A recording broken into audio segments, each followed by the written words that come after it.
السلام علیکم۔ یہ ہے ہمارا ایجوکیشنل چینل اور آج ہم آپ کو سنائیں گے ایک واقعہ، اور یہ واقعہ ہے ابو جہل، ابو سفیان اور اخنس بن شریک کے حوالے سے۔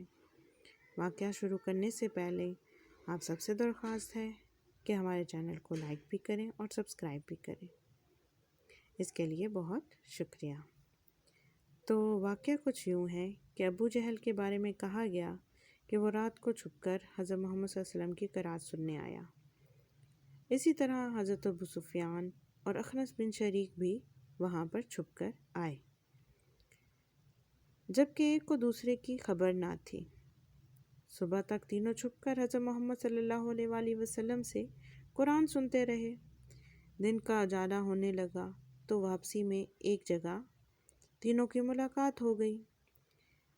ہر ایک نے دوسرے سے کہا کہ تم کیسے آئے ہو؟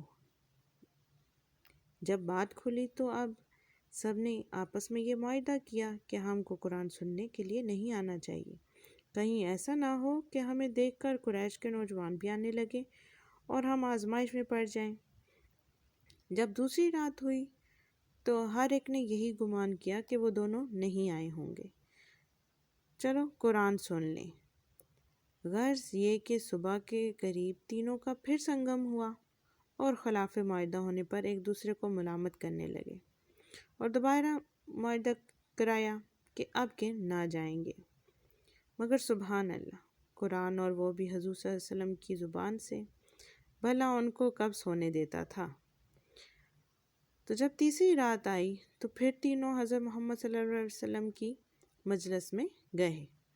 پھر صبح کے وقت معاہدہ کر لیا کہ آئندہ سے تو ہرگز نہیں آئیں گے۔ اب اخنس بن شریک ابو سفیان کے پاس آئے اور کہنے لگے کہ ابو سفیان، تمہاری کیا رائے ہے؟ تم نے محمد صلی اللہ علیہ وسلم سے جو قرآن سنا اس کے بارے میں کیا کہتے ہو؟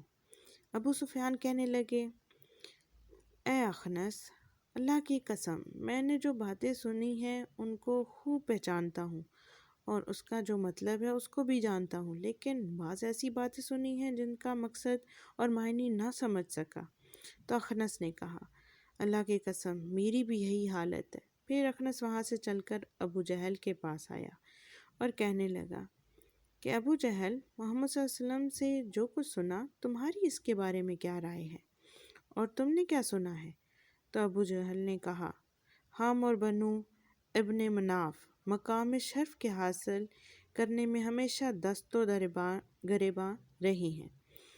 انہوں نے دعوتیں کی تو ہم نے بھی کی، انہوں نے خیر و سخاوت کی تو ہم نے بھی کی، حتیٰ کہ ہم تو ہاتھ پاؤں جوڑے بیٹھے رہے اور وہ کہنے لگے کہ ہمارے پاس اللہ کا ایک پیغمبر ہے اور اس پر آسمان سے وحی اترتی ہے، تو اب ہم یہ بات کہاں سے لائیں؟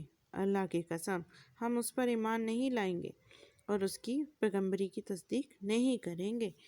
اخنس یہ سن کر چلا گیا، مگر افسوس کہ حق سمجھتے ہوئے بھی ایمان نہیں لائے اور یوں اپنی جھوٹی چودراہٹ کو تحفظ دیتے رہے اور جہنم کا سودا کر بیٹھے۔